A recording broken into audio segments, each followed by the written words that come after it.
Podcast. I'm Ben Anderson. I'm Chandler Holt. We are recording this on July 14th. Audio only.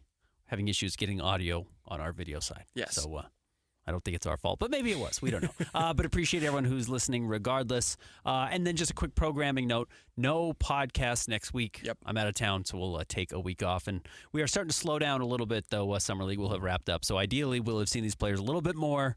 But we'll talk a lot about what we have and have not seen so far. Today, we'll also get your mailbag. We'll also look at maybe how the young players played in the draft overall, kind of some of the guys that we talked about with the Jazz over the last month and a half to get you familiar with. You know, is there maybe looking like there was already some mistakes, or what has come true, what has not come true? We'll talk about that. Give you an update on who is not playing tonight, and then who has maybe secured a job. Has anyone won a job yet in Summer League for the regular season? We'll talk about that. And, of course, conclude with the mailbag, where you can find us on Twitter at Ben's Hoops, at Holt Sports. Same with Blue Sky. And, as always, read us at kslsports.com. But let's start with the bit of weekly news. Just one piece of news. Legendary Jazz coach, front office member, Frank Layden, and not just for the Jazz, legendary NBA figure. Yeah. Frank Layden passed away at 93 this last week. Just an amazing life he had. Yes. I wish I could surmise it more. A lot of tributes on 97.5, the KSL Sports Zone. You can go back and listen, and Jazz fans have read the stories. Frank was just truly larger than life and had a huge impact on the NBA. I think there's a really good argument that he's one of the singular, if not the singular, most important figure in Jazz history as far as why the team is still here. Yep. He drafted well.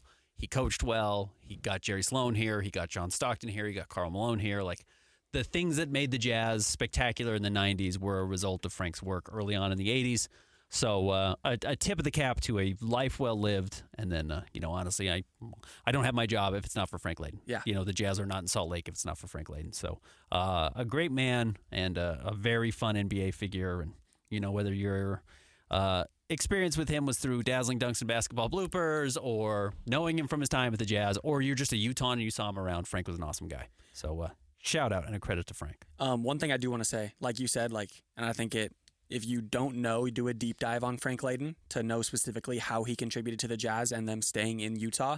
But I think a perfect thing, like you mentioned, drafting well, like he's the reason Karl Malone and John Stockton were Jazzmen. And then also something you tweeted out, which was that he stepped down in the middle of the season so that Jerry Sloan could step in. Right, because he knew if he had resigned in the offseason, the Jazz would have gone out and hired somebody else. Yeah. One of the other names that was available, that was a bigger name, because you kind of had John and Karl, and you thought, okay, are we ready to win now?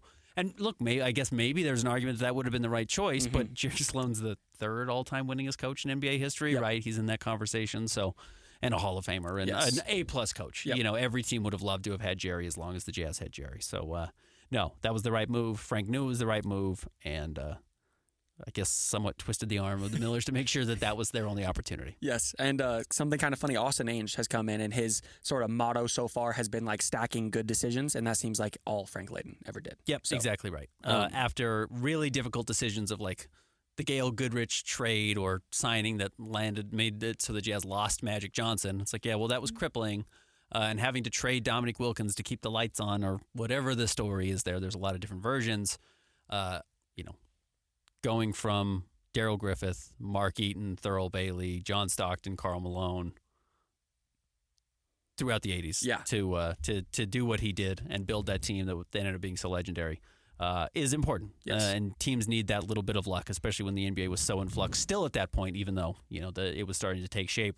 For a team to survive in Salt Lake, which is not what it is today, was very impressive. And that was due to Frank's hard work. Yes. So, again, a tip of the cap to a life extraordinarily well-lived in Frank Layden.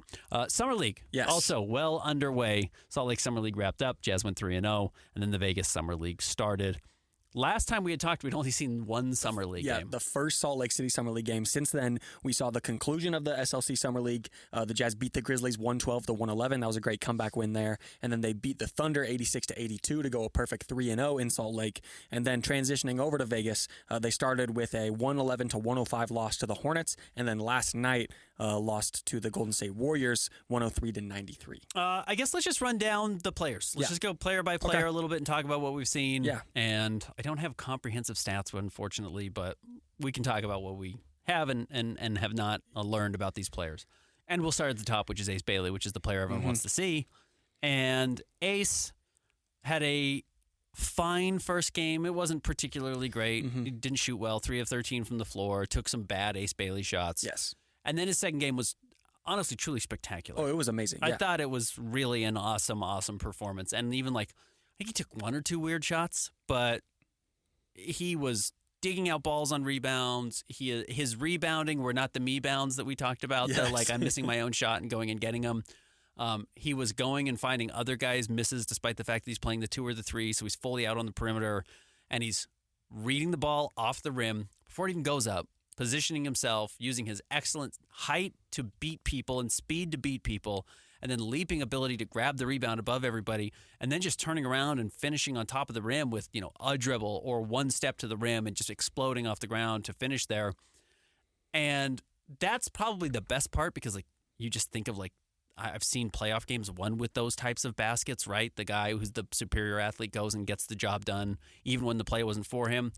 But the no-dip 3 that we saw in the corner. What I like about that, and some of the other things we've seen through, including some of his drives, and even, catching the ball on the offensive rebound and then going to the basket, is the quick decision-making. One of the things that really was hard with Ace at Rutgers was he would catch the ball and he would survey the defense. He would slow down and stop, and he would dribble 3 times and put his back to the basket and then take a difficult fadeaway jumper, and it would go in, or he would foot fake a bunch of times from 3 and then shoot over you and it would go in. It's the league really doesn't allow you to do that. Yes. You can get away with that in college or high school. You can't do it in the NBA. So the fact that by his second game, he was making those, as they call them, 0.5 decisions, the quick decisions, so fast. And I don't mean how quickly he's making decisions. I mean how quickly that changed to his second game. He's I got to make quicker decisions. I actually thought that might have been the most promising thing, on top of some other little stuff, his dribble looked way better. He was beating Gigi Jackson, who's a decent NBA player already, off the dribble, coming up the court, leaving him in the dust several times. Just that was impressive. All these things, the improvement from game 1 to game 2, which was 48 hours later, seemed dramatic to me.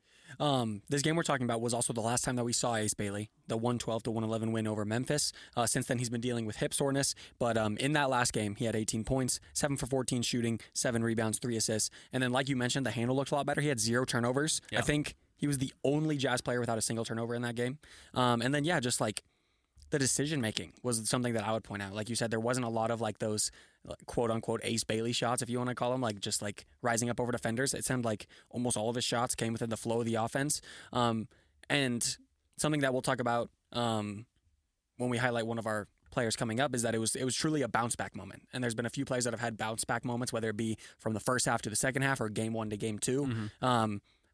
It kind of is unfortunate that we haven't seen him since that game, but that last game was awesome. He is listed as questionable tonight, as is John Tonji, potentially to make his debut. So there's a chance we will see those guys out there. I just put out the entire injury report. So John Tonji's questionable. Elijah Harkless with his wrist is questionable, and Ace Bailey's questionable. Walter Clayton not playing. R.J. Lewis not playing. So I don't know if we're going to see R.J. Lewis, unfortunately, but I know Tonji has felt close, and the Jazz wanted to see him, so we'll see. They want to see all these guys. Yes. And I don't think I've seen a lot of blowback on my social media from fans who want to see the players, and rightfully so. I get it. I think the Jazz wanted these guys to play a lot. I actually think these are injuries the Jazz are not forcing guys to play through. So we will see if we see Ace Bailey again tonight. But if you only end up seeing 2 games in Summer League, while that's not as much as you would like, I do think that second game was so promising. Yes. And the explosion, he just looked like a young superstar, is what he looked like. And I'm not trying to pretend that that's what you guarantee he's going to be. We've seen guys play well in Summer League, not turn into anything, but just the explosion, the size, the shooting, all the stuff you were buying when you drafted him showed up in game 2 and jumped off the screen. Yeah. So I thought that was really important. I do hope that we see him tonight because they're playing the Spurs. Yeah. So that would be Dylan Harper versus Ace Bailey, Rutgers guys. Really quick, let's talk about Bryce Sensabaugh. Yeah, let's get Bryce out of the way. Yeah. After that first game, right, we were like, okay, Bryce is probably already in the too good for Summer League kind of conversation. And then he followed that up with a 37-point game, 9 for 14 shooting, 6 for 9 from 3, and then 13 for 14 from the free throw line. Added 4 rebounds and assists, 2 steals as well. What I liked about it was that it looked really hard. Yes. The opposing team had clearly focused in on, this was Memphis, right? They had dialed in on stopping Bryce Sensabaugh. Yeah. And they made it hard, and they fouled him a lot, and they were pushing him around, and Bryce was having to do things that he's not comfortable with, which is still create a bunch off the dribble, manage the offense, run a lot of the show, Which I think he's probably, truthfully, just more of a specialist. Mhm. I really think he's just going to be a top 20 shooter in the NBA. I think he's that good of a shooter. Yes. When it goes up, you think it's going in. Yeah. He's one of those deadly, deadly shooters in the league, and I think that's what is going to, carve out his role. And if he wants to take it to the next level, it's not let me really run the show. It's let me attack a closeout and get to the foul line, or make a layup, or make a play for somebody else. I don't really see a lot because I don't think the physical tools are so elite that he's going to turn into a lot else. Yeah. Maybe there's some like Desmond Bane there. I know that's kind of just been the popular name over and over because Con Knipple drew that comparison as well. But I'm just not sure that's where Bryce turns into. Yeah. And he's such a good shooter.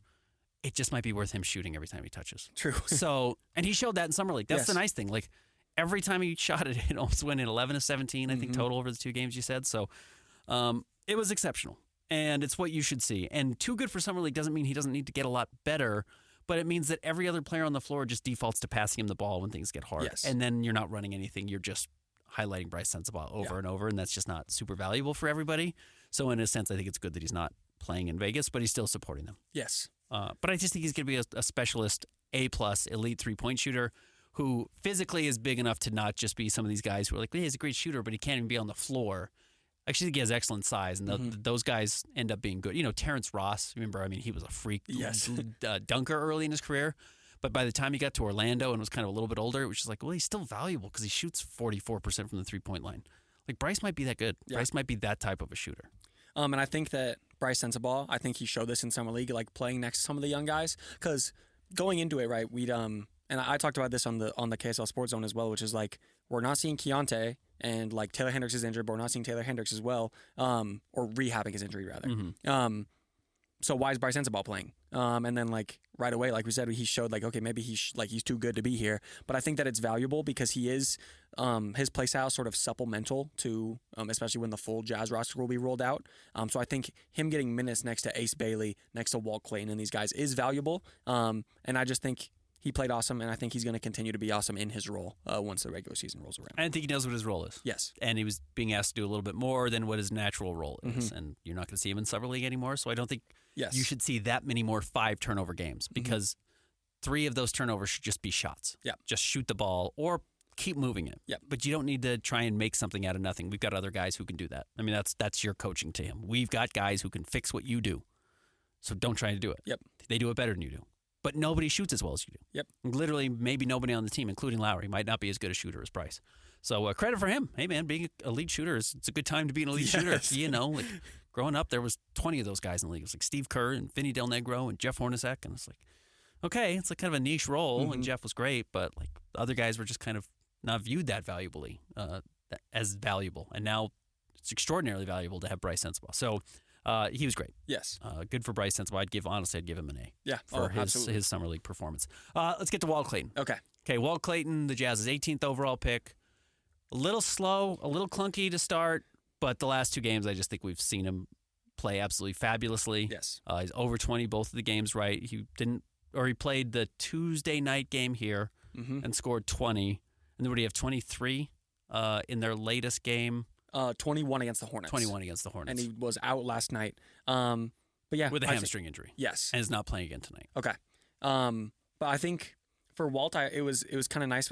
It's unfortunate because maybe we would have seen the same thing from Ace Bailey if he played like that third game in Salt Lake or the first game in Vegas. But the thing that I've liked the most about Walt Clayton is like he's clearly getting settled in, as most of these rookies are, and I feel like each game has been better than the last. Yes, he's picking up. He shot 36% from 3 in Salt Lake, but was like 34% overall from the floor. So he was only 2 of 9 on 2-pointers. Like he truly didn't know how to get a shot off, and then just figured it out. Yeah, like exactly. That's just the game. I know sometimes it's like, well, let him develop and let him reach. And I think sometimes it's like, let's give these guys a lot of patience. And then sometimes it's like, well, do you know the counter? Like, do you even know what fixes it? Because if you don't know what fixes it, I don't know if I'm going to be able to teach you how to make like good reads all of a sudden to where you do know how to fix what the issue is. And he seemed to really quickly be like, well, yeah, I shot this and the guy didn't buy it, or the guy just jumped and blocked it right away. So now I have to pump fake and then I have to step through. It's like all these little things I have to add to my game, or I have to go to my left hand. I just can't trust old trustworthy with my right hand, which is what worked in college because everyone's 6'1" and now everyone's 6'5". And he just made the adjustment. Yeah. It's like, okay, great. That's the job. Like, problem solve and move on to the next thing. And he did that, and I thought that's where he looked really, really good on Friday. Yes. Against the Hornets. Shot 8 of 17 in the game, 4 for 10 from 3, which is a solid percentage on high volume from 3. Great. But like you said, was super bad on twos in Salt Lake, and then in the Vegas debut, shot what 4 for 8 or 7. Yeah, 3 for 7, which is a lot better. Yeah. So 4 for 7 because he was 4 of 10 from 3 and then 8 of 17 overall. Yep. So that's what you're gonna have to be. He's just gonna have to be a really efficient shooter. Mm-hmm. That's gonna be his job in the NBA. But even then, I've liked some of his playmaking a little bit more. Oh yeah, he's absolutely. starting to make. His first couple of games we talked about, he's making a lot of collective passes. Mm-hmm. Right, I'm playing the 2 guard. Point guard passes me, I pass it to the next guy. He started to run the show a little bit more, and you even saw comfort in like throw ahead passes and like feeding in the post and beating guys who are or feeding guys who are cutting to the basket. Just kind of started to see some of the point guard stuff that he has done in his career and did at Iona before he moved to Florida. So we'll talk about this in a minute. But he's making a case to be the point guard for the Jazz. Yeah.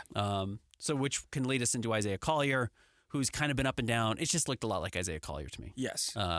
Physically dominant. Speed is terrific. Mm-hmm. He's missing a good big guy who can set him screens, which is still really valuable. So I think he's best as a pick and roll player, and he just doesn't shoot well. Yeah. He's just not a very good shooter. Something I will say is that I felt like Isaiah Collier, at least compared to the regular season, which of course makes sense because it's Summer League now, but I feel like he's been a lot more aggressive looking for his own shot, both like creation, getting to the rim, but then also just like shooting mid-ranges, 3-point shots. And like cut and dry, it doesn't look as good as when he's like full point guard mode running the show, but I tweeted this out. This is the place to do it. Like, this is the place to get your shots up in a game setting. So I like it, even though maybe it doesn't look as good, like I just said. I like it. In this last game against the Warriors, it was kind of rough. He, like I said, was aggressive in the first half. I don't think he played it all in the fourth quarter, or he finished with 20 minutes, which was one of the least of the sophomores. 3 for 7 from the floor, 9 points, but 5 rebounds, 4 assists, and a steal. A little bit up and down, like you said, for Collier. 3 of 7 free throws. Yes. He just is he's not a natural shooter. No. And it might prevent him from being a good NBA player. Yeah. You can see his natural ability to find guys. His speed is elite. He's got awesome physical tools. He has to shoot. You just have to in today's NBA. Yeah. Honestly, you're probably better off being Bryce Sensabaugh. If maybe the only thing you can do is shoot, than being Isaiah Collier, who can do a lot of different things, but can't do the one thing that the league absolutely values most of all. So we'll see. If the shooting doesn't come along, he's not a starter. At the very least, he's just not a starter, especially when you have a guy like Walker Kessler in the starting lineup, who's also not a shooter. Yep. When I was growing up, you needed to have 1 or 2 shooters on the floor. And then we got to the point where it was like, you got to have 3 guys who can shoot. And now if it's not 5, it's absolutely 4. Yes. And it might just be 5. Yeah. But Isaiah makes it hard to play a non-shooter anywhere else on the floor because he's not respected that way. And guys are just going to go under on him, and smarter teams than what you see in Summer League are just going to give him all the space in the world and cut off everything else the Jazz do. So it's been up and down, and I just don't expect to. The shooting has not made a major jump, at least so far, and we'll see if he can fix that going into his second season. Cody Williams, who's been a little all over the place, and the box score, I think in some ways has looked better than what you've seen on the court, and then in some ways I actually think it's looked worse. Okay. And let me explain. Yeah. First of all, I thought his first 2 games in Salt Lake, he was super aggressive. Yes. Which I really liked. That's been his issue. He's way too timid when he's been in the NBA. And then his 3rd game in Salt Lake was awful. It's like 1 of 6 shooting. I think he had 3 points. Yep. Just kind of let the game happen to him, which is what happened a lot during his rookie season, and it was overwhelming. And then he was terrible in the first half of Friday's game, honestly, the Jazz's first debut. And yesterday's game. The first half, he's been terrible in both games. And then the second half, it's like he's been told to wake up and been barked at or something in the halftime and has come out and been far more aggressive and is having a lot of success. So last night, he finishes with 22 points, 8 of 17 shooting, only 1 of 6 from 3. The 3's only kind of going in a little bit. It's not been elite, but he's taking a lot more. He did get to the free throw line 6 times, made 5 of 6. Love 8 rebounds, love 4 assists, love 3 steals. Cody Williams has been my favorite part of the Summer League for the Jazz. Okay. Because the only things that I can really like point out and be like, okay, this is rough, is the 3-point shooting. And then, like you just said, the inconsistency. But the thing is, the inconsistency isn't like, of course, there is some really bad moments. Like, he has had a few air balls, and then sometimes he goes through those cold stretches, right? But for me, when I say inconsistency, it's more so in like his aggression. Right. Like that one game to end Salt Lake City Summer League where he's 1 for 6 3-points was terrible. But then has 19 shots in the next game, and he put up 17 last game. Yeah. And he's like, I think defensively he's been extremely active. Like that was something like going back to his rookie year where he's always been active, and he's always like, you can tell he has the tools to be a good defender, but it's just like he's not big enough. He's not strong enough. Yeah, he gets pushed out of the way. But he's doing that, and he's actually holding his own to some degree. Like there are still moments, like I said, bad shots, still gets maybe moved out of the way on defense occasionally. But no, I think it has been an awesome jump from Cody Williams, and it's just like last year you could have pointed out 5 things where you're like, okay, like this is something that he's not an NBA player level yet. Right. But now it's just like really the 3-point shooting, which is like the biggest game thing that I can point out. And strength. Yes. And, all of his turnovers yesterday in the first half, which so many of his issues where he was driving into the paint, just getting the ball stripped, I think are strength related. Yes. Absolutely. Like Isaiah had a really impressive play yesterday. Like he just bumps a guy off. He puts his shoulder into a guy and steps back to a mid-range jump shot. And he did it purely off strength. And Cody can do it off of his height and shooting over people, and he made a nice mid-range shot as well. But he doesn't have the strength to just push you off. Well, that means that the guy can be on him defensively the whole time. He can't create separation by putting a shoulder into somebody. So now there's no separation between the ball of where he's dribbling and where the defender is. Yes. As he gets stronger and he puts that shoulder down and drives, the guy gets pushed back a little bit. And now Cody has an extra foot where the ball's not going to get stripped. Like some of it's just kind of simple like that. Yes. Where the strength really has to add up. Now the handle has to get tighter, and all those things have to fix. But I do like that he's trying to get into the rim and get to the paint and trying to score that way. And the shot, he's got to dial in the 3-point shot. And if he doesn't, again, it's going to be hard for him to make it as an NBA player. But that's going to be one of the issues, and I like that he's playing a little bit more aggressively. He told me late last year when I asked him, like, what's your goal for next season? He said, I want to be able to create more offense for myself. And that's what you're seeing him doing. Yeah. He's just trying that over and over and over, and I think that's clearly what the Jazz have been telling him. And then one of the weird things about Cody, and I honestly think this is what happened last night, go back and watch. He almost exclusively dribbled with his left hand last night.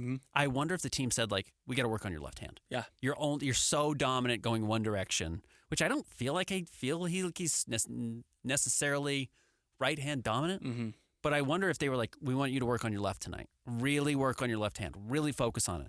Because he's doing all these inside out dribbles with his left hand over and over and over. And like to the point where it jumped off the screen to me. Yeah. Where I was like, why is he only dribbling with his left hand? Have you heard you've seen the game footage of Larry Bird where he was like, I'm bored against the Hawks or whatever. So he was like, I'm only going to play with my left hand or whatever it was. And he scored 50. Like that's what it looked like to me last night. I was like, did he make a bet with somebody? Why is he only playing left-handed? So go back and watch it. It was really weird. And I was like, well, that's kind of why he's doing everything wrong. He's playing with his wrong hand. He's playing with his off hand. And not everything wrong. I just mean like where the mistakes were coming. So I don't know. He's still trying to be aggressive and dunk on guys. He's just not strong enough to do it. Yes. Again, you look at his brother, look at his family. He comes from a line of big people. Now he's stretched out compared to them. Yes. He's a lot taller than his brother. He's taller than his dad is. But I kind of buy still that the strength is going to get there. Like I've seen people are like, don't pick up his option for next year. It's like, why?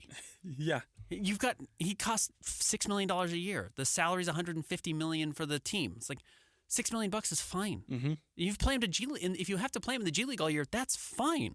It doesn't matter at all. Just like be patient, let him develop. It might be year 3 or 4 for him. And by the way, that's not that actually uncommon. No, Aaron Nesmith took a while. You don't want to be the team who's looking at Aaron Nesmith starting for the Pacers in the finals and being like, oh, we're the Celtics. We had that guy, and when Jason Tatum goes out, he'd be the perfect player to come in and like actually kind of keep this thing afloat next to Jaylen Brown. It's like now he plays for another team, and you didn't get much for him.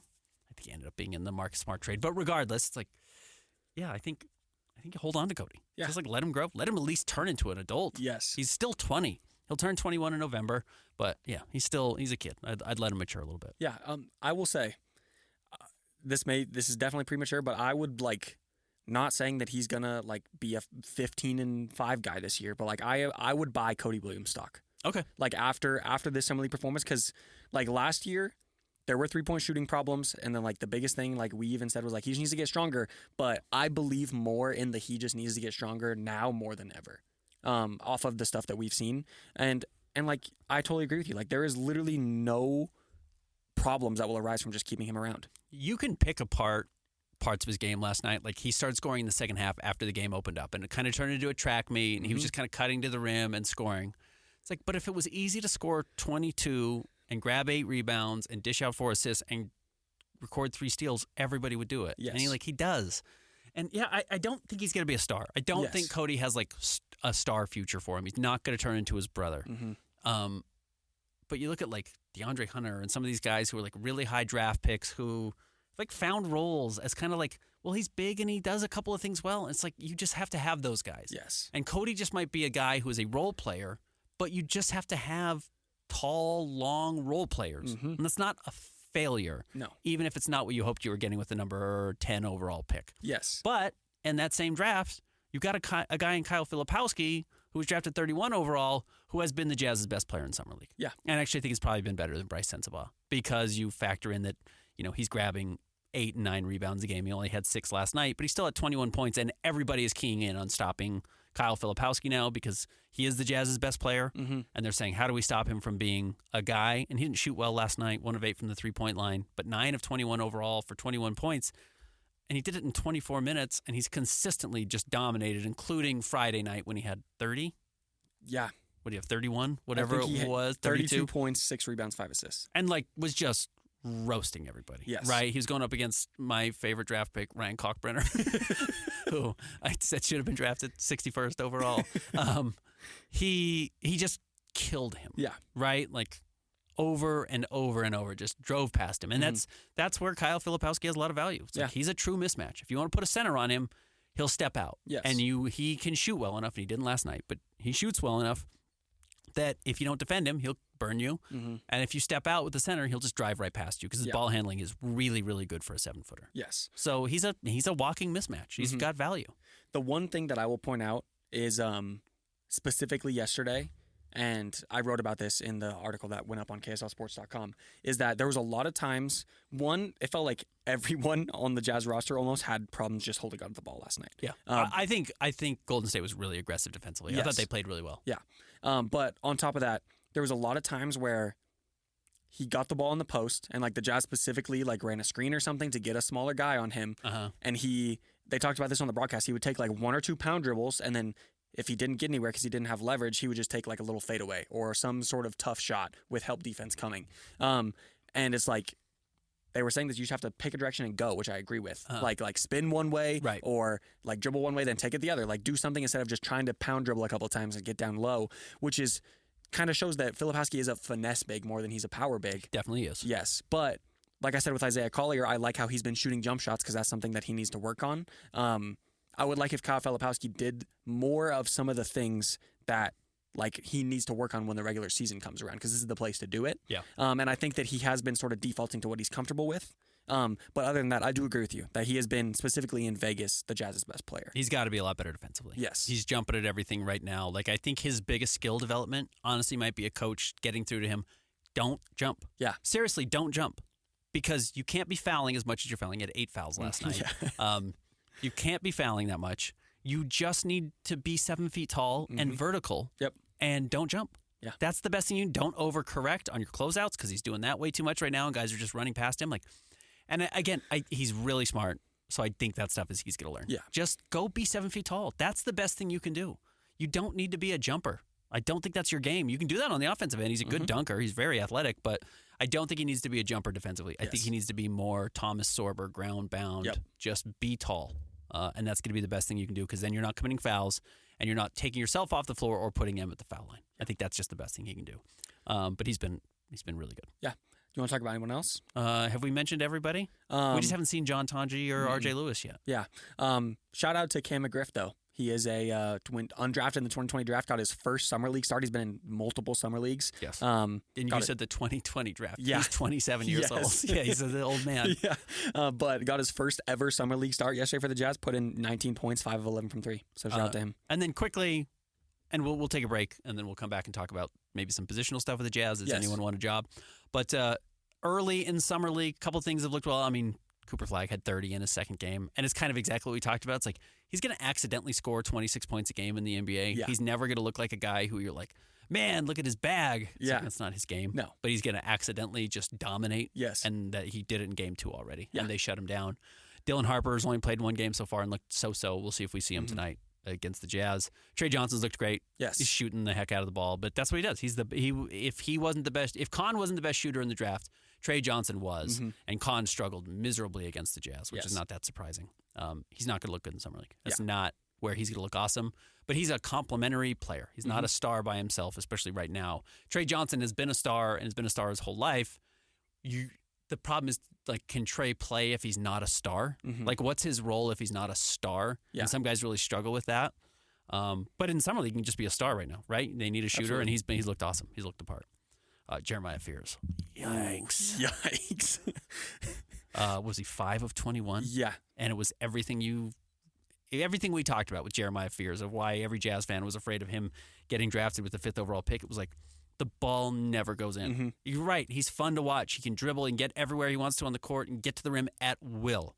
The ball never goes in. And their coach right now, Corey Brewer, was like, we got to work on our layups. Yeah. Like, that's just what he said. It was good for Corey Brewer for calling him out immediately. He's just like, yeah, he's got to make layups, man. He was 5 of 21 from the floor, 1 of 7 from 3, 15 points, 2 rebounds. I think he had more turnovers than assists, and which it's new. And again, he should be going into his freshman season of college because he reclassified in high school. But so did Cooper Flagg, and Cooper Flagg just scored 30, and Jeremiah Fears looks very little and can't score. Ben and I are high-fiving behind the... Yeah, right. Told you. Derek Queen's just kind of been Derek Queen, just kind of like in and out, in and out. It's...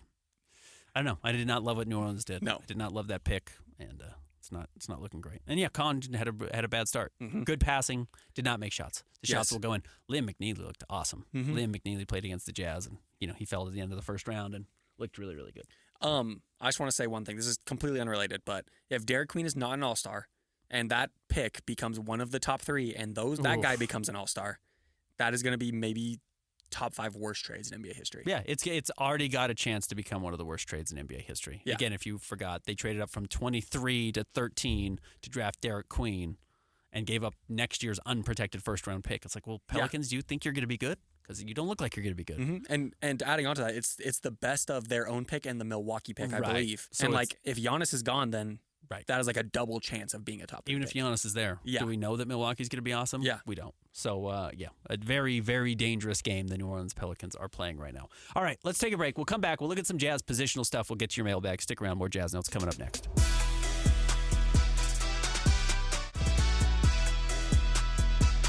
Welcome back to the Jazz Notes podcast. Ben Anderson, Chandler Holt. All right, we went a little longer than I expected, but we went over the Summer League, and I think worthwhile. Have we learned enough about any of these players, or maybe not seen enough from any of these players, that you think we know anything about what the starting lineup is going to be for the Utah Jazz starting 2025-26, with the assumption that Walker Kessler is going to start. Yes. And I don't think Lowry's going to get traded before the season, so Lowry's going to start. So that leaves 3 positions open: point guard, shooting guard, and then like either small forward or power forward, because I think Lowry can play either one. And let's also preface by saying this is day 1 starting lineup, because I've said this 1,000 times. Last year, the Jazz were top 3 in most starting lineups. Right. So, like, I wouldn't be surprised if we see John Tonji start a game later in the year. Yeah. Who knows? But I will say... Oh, and at the end of last season, I guess we can just highlight that basically you're like Isaiah Collier was starting. Yes. Colin Sexton was starting, but Colin Sexton's not on the team anymore, nor is Jordan Clarkson. So, like, a lot of these guys are gone. So the only person that's, like, back that for sure would have a chance is Isaiah Collier. That's returning in addition to Lowry and Walker. Yeah. I will say, I think that Ace Bailey is going to be a day 1 starter. Okay. I think the Jazz are just, like... I think he could have came in and had 3 points in each game and shot 1 for 10, and he would be a day 1 starter. The Jazz have just invested in him. Cody started last year. Yes. Remember, I think Cody started game 1 last year and was not ready. Yeah. So you're right. They have shown a willingness to do that. So I think Ace Bailey will start, and then I think I wouldn't be surprised if Kyle Filipowski is the 4 between just have a big forward duo with Lauri Markkanen and him, and then Walker at the 5. So who's your point guard?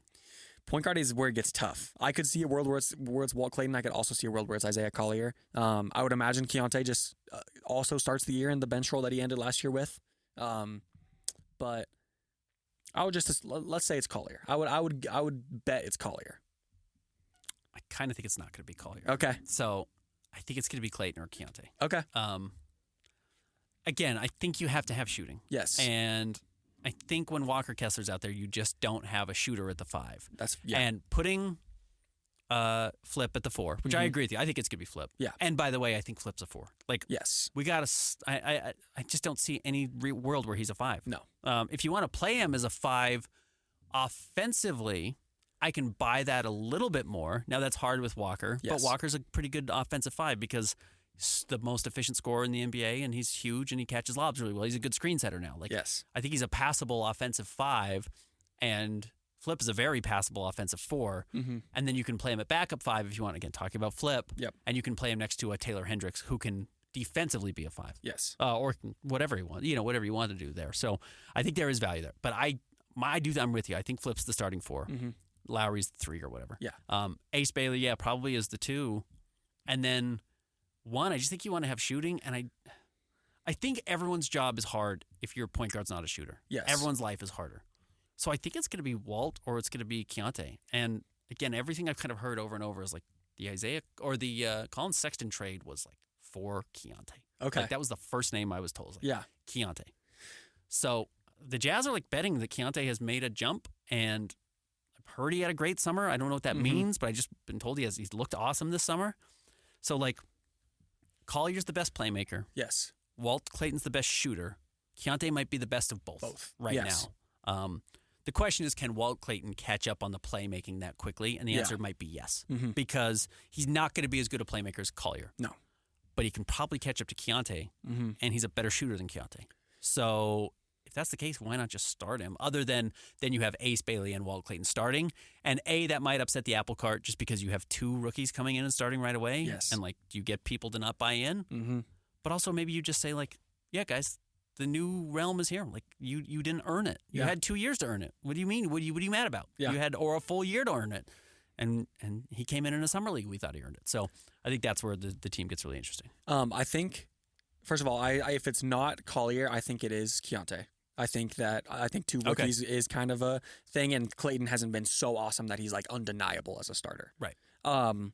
But the reason I went my brain first went to Collier is because I think the Jazz are in sort of a tough situation here, because with Markkanen and Ace Bailey and even Walker Kessler, those are 3 guys who need to be set up more than anything. Yeah, for sure. Right. And I just think that I agree with you. You can't really have 2 non-shooters with Walker and Collier, but then I think that both Keontae and Clayton are a tier or 2, maybe even 3 if we're talking from Collier to Clayton in terms of a playmaker. Yeah. And I just think that the Jazz would benefit a lot from having a guy that can just a table setter. Yeah, exactly. Just set them up. But you're right. It's a tough situation. It's you want a person to set up all of these the people who can't set them up as well, or do you want a shooter to make up for Walker not being a shooter? Yeah, and some of that may depend on how much Keontae has developed as that point guard, or if Walt can catch up. Yeah, but it's not. Nobody has a stranglehold on it. Yes. By any means, it should be pretty wide open, and I would test it all out. And the funny thing is, spacing in the NBA now erases some of the need for table setting. Yes, true. That doesn't mean it's not necessary. Teams still want to have point guards. The Suns were at their best a couple of years ago when Chris Paul was still good, and they got rid of him, and they thought, well, we just have all this other stuff. All of a sudden, they weren't a finals contender.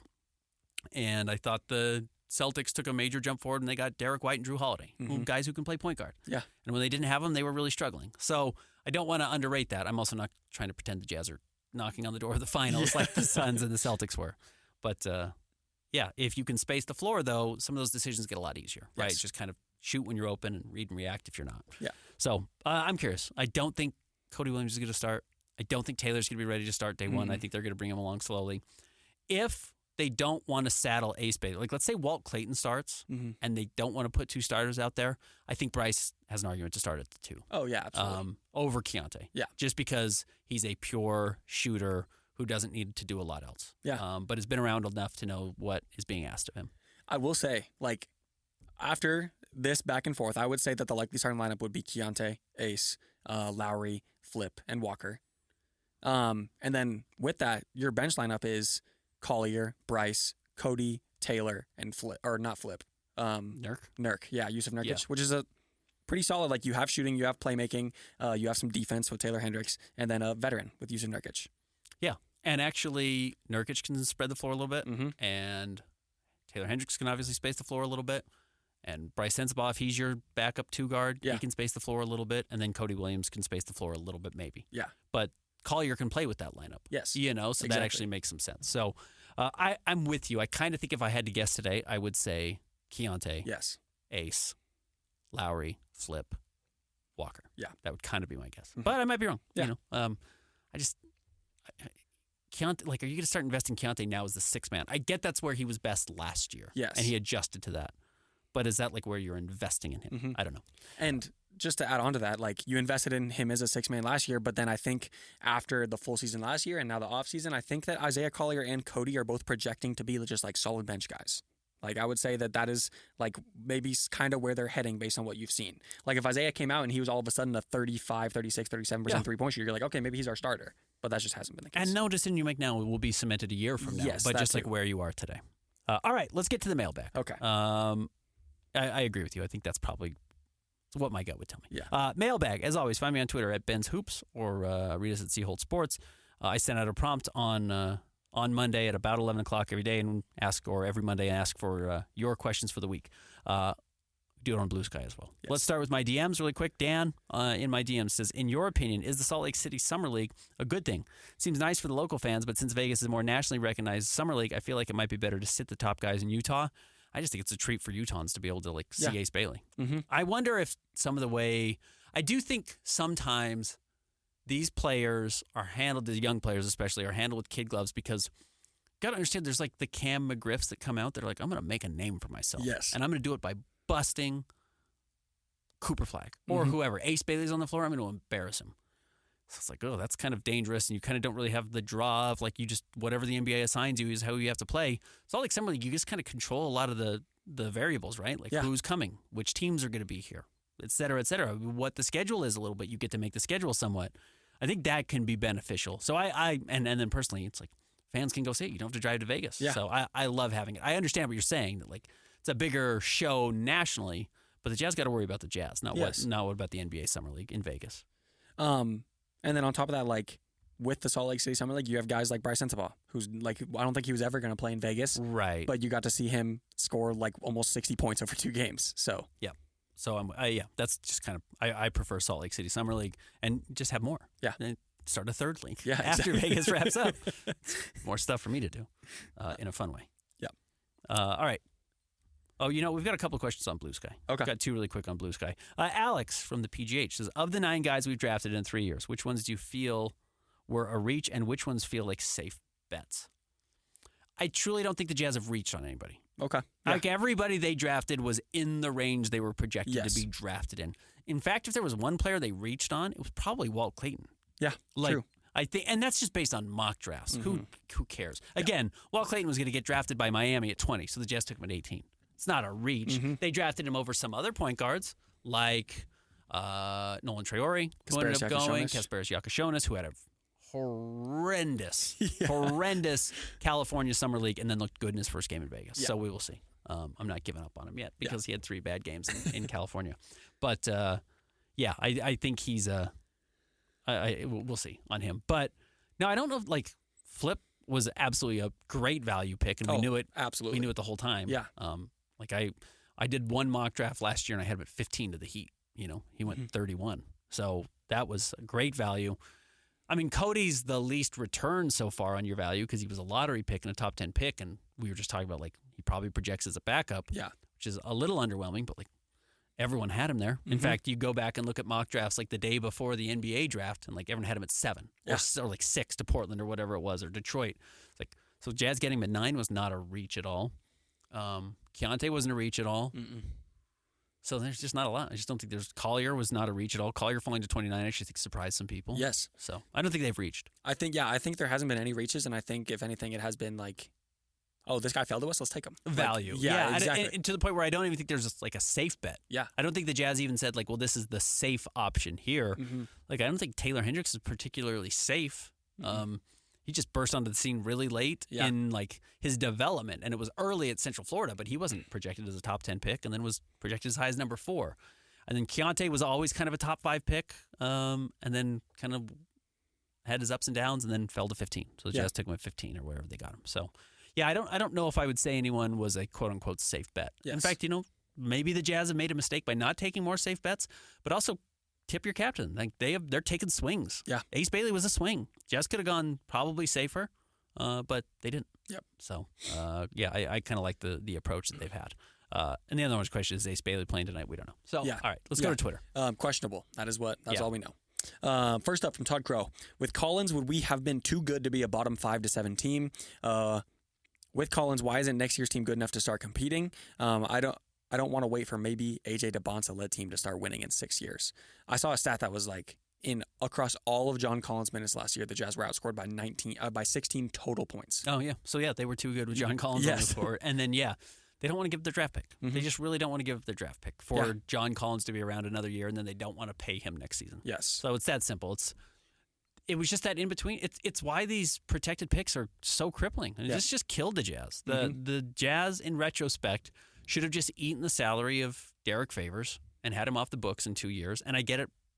Would have cost them from the window that they thought they were opening to get a championship somewhere else, and they never opened. They never got that championship. And maybe Derek would have kept them from getting further, but they only made it to the second round. So I get the bet. I understand being ambitious and using a first-round pick to get off of Derek Favors and try to open up that cap space or make it easier to keep guys around. I honestly, I get it, but it didn't work. And now you are kind of have this axe hanging over your head that you need to not be good enough to lose the pick.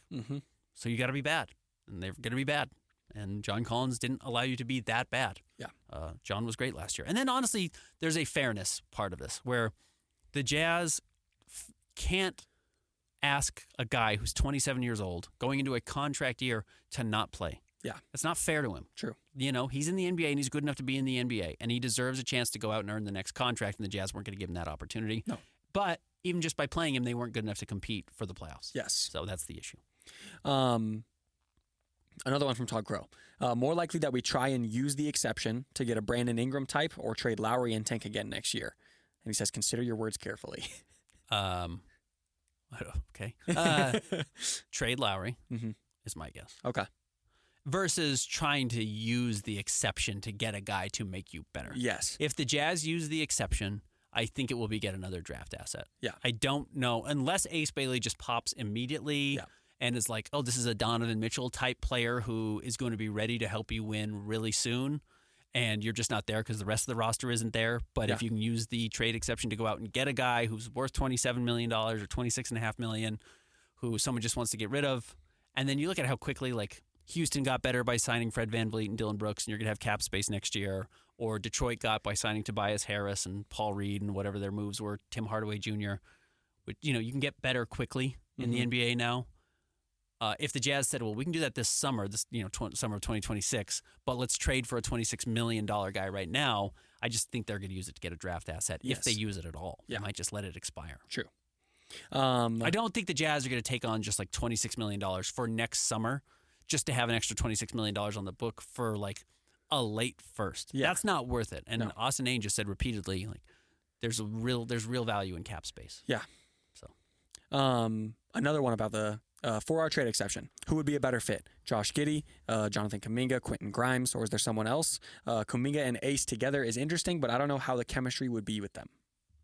I think if the Jazz wanted one of those guys, they would have tried to trade John Collins for him. Now, that doesn't mean necessarily Chicago had to give him up or Golden State had to give that player up, but, this is the interesting thing with restricted free agency, and these guys are, Kuminga specifically, he can sign the qualifying offer and just become an unrestricted free agent next year. But this is where teams are going with restricted free agency. I think this is where the Jazz are going with Walker Kessler next year. That's why they haven't signed him yet. And if they haven't signed him yet, they're not going to unless he's like, well, okay, I'll do $40 million. Yeah. Okay.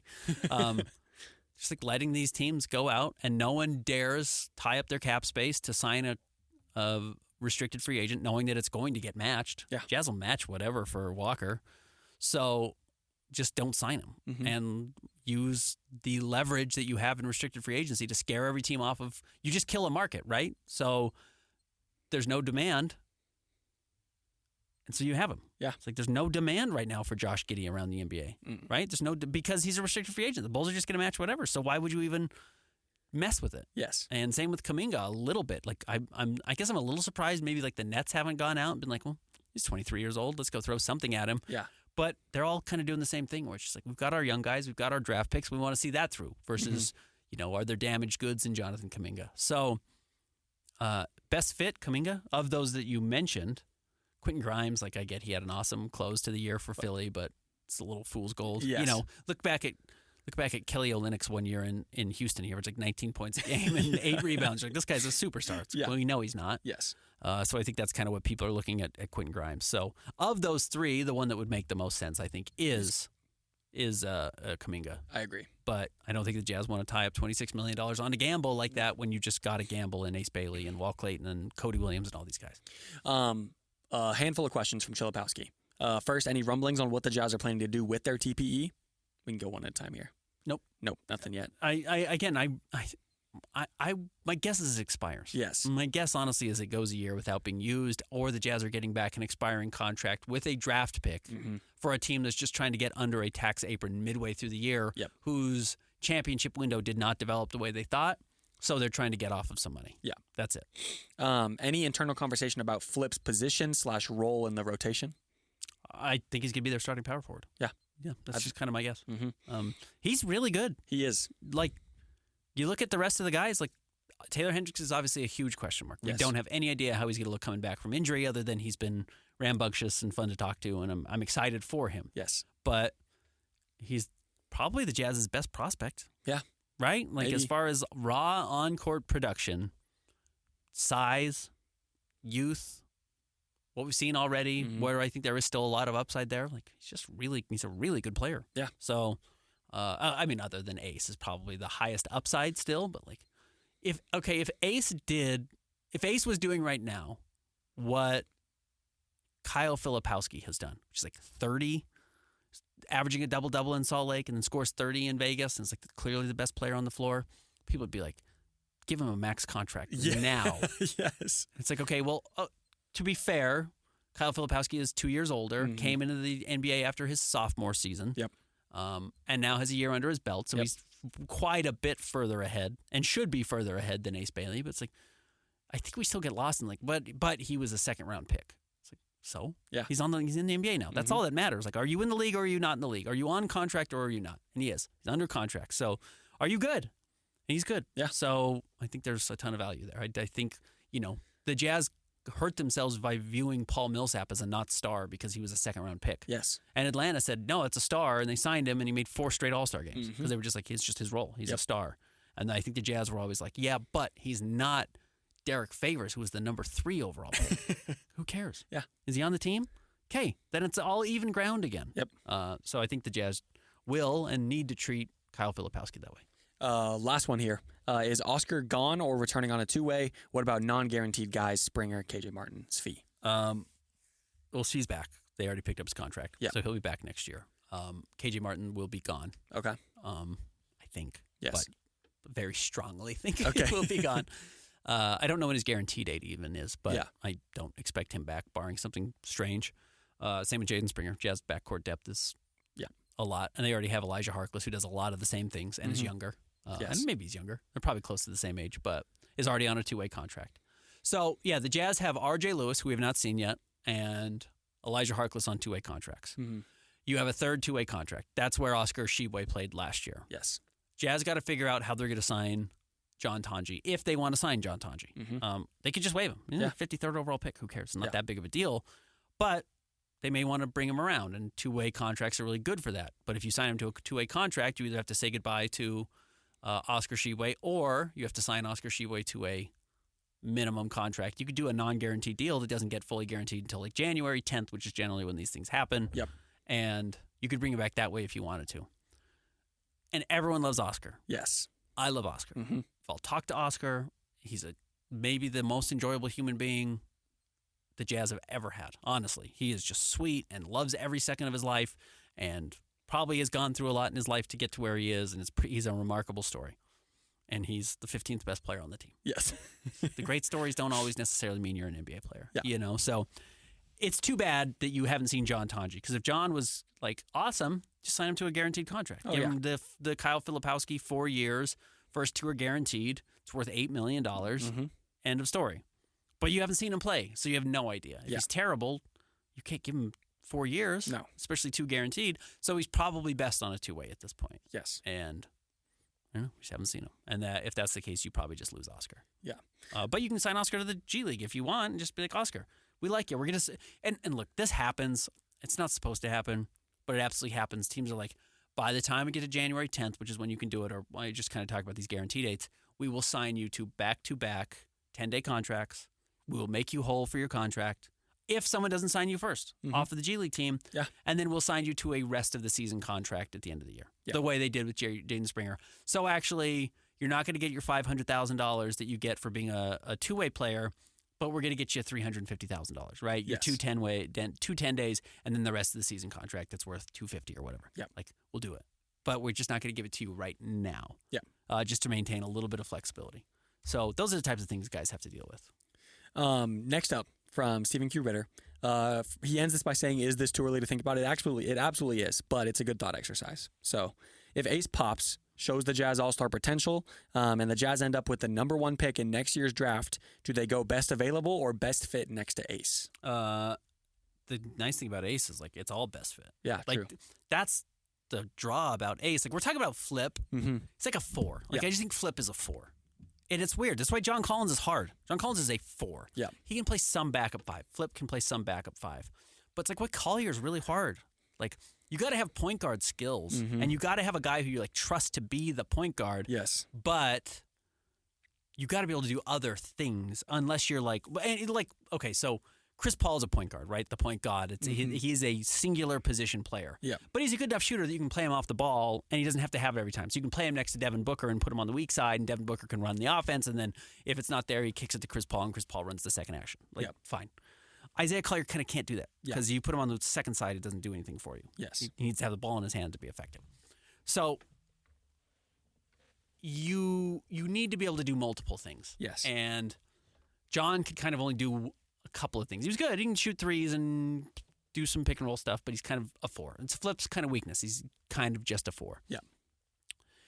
Ace can play 2. Mm-hmm. He can play 3. He can play 4. He might be able to play 5. Yeah. Like, not now. He weighs 199 pounds. But when he weighs 225 and looks just like Taylor Hendricks does right now, and his chest is enormous, and he's a half inch shorter than Taylor Hendricks, it's like, oh man, this guy's going to be a freak. This guy's going to be a physical freak. And you're going to be able to play him all over the floor. And that's the real value with Ace Bailey. So if it's Darren Peterson, if it's AJ DeBonsa, if it's Cam Boozer, if it's all of these guys, he's going to look awesome next to. And that's where, like, the superstar breakthrough opportunity is there. And if he's not a superstar, he's super valuable. Yes. The thing I will say, of course, in this hypothetical, the Jazz have the number 1 pick next year. We've already talked about how right now Lauri Markkanen doesn't fit the timeline. If you're bringing in Peterson, Boozer, or DeBonsa, that just pushes him further out. And the thing with that is, with Boozer and DeBonsa, I would imagine both of those guys would be not like exactly, but they basically would be like the Lauri Markkanen replacement. Yes. Because they're both forwards. And then Cam definitely is like a 4. Yeah. That's the weird thing about Cam Boozer and why I think he is like kind of generally regarded as number 3, despite the fact that he's probably a better player than Darren Peterson and AJ DeBonsa right now. Like high school, he absolutely was a better player, more productive, and Darren Peterson was ultra productive, don't get me wrong. Yeah. But like Cam's better. Yes. Today. He just might not be NBA better. Yeah. But like the talking about fit with Ace, like assuming again he pops and is immediately showing, oh, he's going to be an all-star someday. The Darren Peterson fit is obvious. He comes in as your point guard, right? But then with both Cam Boozer and DeBonsa, you're like, okay, now you have your forward duo, right? Yeah. Like, it's like neither of them would push Ace out to where it's like, okay, they don't fit with him, Right. Yeah. I don't see any... Ace is just going to be so diverse. Yes. He's going to be such a positionally diverse player, defensively diverse player if like he locks in. And I thought he's actually looked pretty good so far in Summer League at times. So that's his value. That's that's a huge part of his value, actually. Yeah. I wouldn't overvalue that at all. I mean, it's why we've only seen VJ Edgecombe play one Summer League game and they made him play point guard. Yeah. It's because we know he can play off the ball. Mm-hmm. They need to get his second skill. They need to what's your positional versatility, because you're only 6'4", so you're probably not going to be able to guard 3s and 4s. Yes. Not early on, at least, and maybe never. So you better be able to play both backcourt positions. It's like why the Jazz immediately were like, Keontae, you got to figure out how to be both backcourt positions. Yep. And the same thing they're doing with Walt Clayton. It's why we talk about Isaiah Collier. Like, despite the fact he has this great skill, It's just one thing that he does. Yes. It's like he's just a point guard, and the league is all about doing a lot of different stuff. Yes. So that's what's going to be hard for him. So to exactly answer your question, it would be best player available because both with how Ace Bailey is and with how the top three is looking for next year because we don't know for sure. There's nothing that's just like, oh, that wouldn't work. Like none of them is a 2-3 who is a me score. Right. So. And I do believe that fit matters in the draft. Like I don't love the Dylan Harper fit for the Spurs. We talked about that one. So anyways. Wesley asks, is Ace playing today? He's questionable. That's all we know. From Ranks. Since we have enough TE and cap space, is it possible to sign and trade for Giddey like Collier, the trade exception, and a first round? You can't combine players and trade exceptions. Yes. It's just the trade exception. You can't. They don't account for money plus a player. Yeah. So it's just the money. Yep. So that's the one tricky thing about TPEs is you can't include them with anything else. And by the way, if you have questions still about what that is, that's what my mailbag was last week, and I kind of broke it down a lot, and I read through it several times. I'm like, this still confuses me, and I wrote the article, and I know how they work. Yeah. They are tricky. We talked about them as like a coupon. We talked about them as an IOU. We talked about them as all these different things, and it is really tricky. But basically, if you're over the salary cap and you don't have money to sign a player or acquire a player into your just salary cap space, the league gives you this tool so you don't lose players for nothing when you trade on equal salaries. But the league wants to maintain roster flexibility for teams. Yes. So that's simple. Next up, Jazz Time Jones. Do you see the Jazz keeping Kyle Anderson? We need a couple adults in the room. He just said Kyle, and I was like, Kyle Filipowski is not an adult. Yeah. I realized. Yeah. Yes. Yes. Yes, I think they'll keep Kyle Anderson for now. Johnny Who asks, could Kyle Filipowski be like 0.8 of Lauri Markkanen? Not saying he'll be a 2.0, but end up being almost as good. A 7-footer spacing forward who can create for themselves, shoot, and he actually passes better or is more willing to pass than Markkanen. Lowry's elite skill as a 7-footer who shoots 40% from three, and I know he didn't do it last year, but that's what he was his first 2 years. It's like, it's so good. It's so valuable. And we should add that, like, again, we're talking about positional versatility. Like, Lowry's an elite athlete. Like, you don't see it a bunch, and I get it. I could do a better job filming it and, like, putting it out on Twitter, but, like, he's a dunk contest quality leaper. Yeah. He is so good at finishing above the rim. And you remember his first 2 years, he was like dunking on a bunch of guys and can show that off. He really has that. Yes. And like physically, he's great. His shoulders are super huge. Like it's really hard to understand how elite his physical tools are if you're not right next to him. Because you kind of just like look at, tall European shooter, and we stereotype those guys, and he's more than that. He's not Steve Novak. He's closer to Giannis than he is Steve Novak. You know what I mean? He's closer to LeBron than he is Steve Novak. Yeah. So he has a lot of that, and Flip like doesn't have those shoulders, and is never going to have that chest, and is not that like laterally explosive and quick, and Lowry's ability to turn the corner is actually pretty good, though he doesn't do it a whole lot because he's not a great dribbler. Yeah. So I don't think Flip's ever going to be that, because I don't think Flip's super power will ever be as good as Lowry's super power. Yes. Which is like top 5 in the NBA at what he does. Yeah. Just 7-foot shooter. Maybe I'm off base with this, but I think that Lauri Markkanen is closer to a 3 than he is a 5, and I think Filipowski is closer to a 5 than he is a 3. So I think that there are similarities there, like you said. Like, he's 7 foot, he can shoot threes. But I think, like, for example, I think Kyle Filipowski is closer to like Alperen Sengun than he is to Lauri Markkanen. And mind you, Sengun is stronger than both Markkanen and Filipowski. Yeah, so, right. But has much better physical tools. Yeah. No, Flip's value is that like you're going to be able to run an offense through him conceivably at some point, and Lowry is not that high level of a decision maker. Doesn't read the game that well, doesn't throw passes that well, doesn't have the tools to get places with the ball that well. Yes. And Flip does. Yeah. And the problem is like Lowry does his thing at a 10. Yeah. And Flip might do all of his things at a 7. Yes. Or like the things he can do at a 10, which is like ball handle for a 7-footer, actually isn't that important. Yeah. And that is, again, it's like, your best attribute might be as elite as somebody else's, but that attribute doesn't matter. Yes. So that's kind of the hard part. So, he needs to be a great shooter. He needs to shoot 35% from 3 or better. His passing's great. He's going to get stronger. I love the idea that you can give the ball on the elbow and he can find guys cutting off of it, and he will.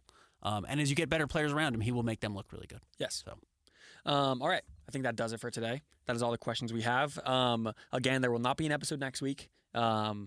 Jazz play Spurs tonight, and then the Wizards on Wednesday, and then that'll be a wrap for their summer league most likely, unless they make it to the. I think everyone gets at least one more game. Everyone gets one more. Okay. Everyone does get another game. Gotcha. So then there'll be another game after that. No episode next Monday, but then the following Monday we will be recording and tell you about everything. Hopefully on YouTube. Yes. And we'll see if the Jazz have made any other moves. As always, find us on Twitter at Ben's Hoop, see Holt Sports, same with Blue Sky, read us at KSLSports.com, and we'll be back with you in 2 weeks.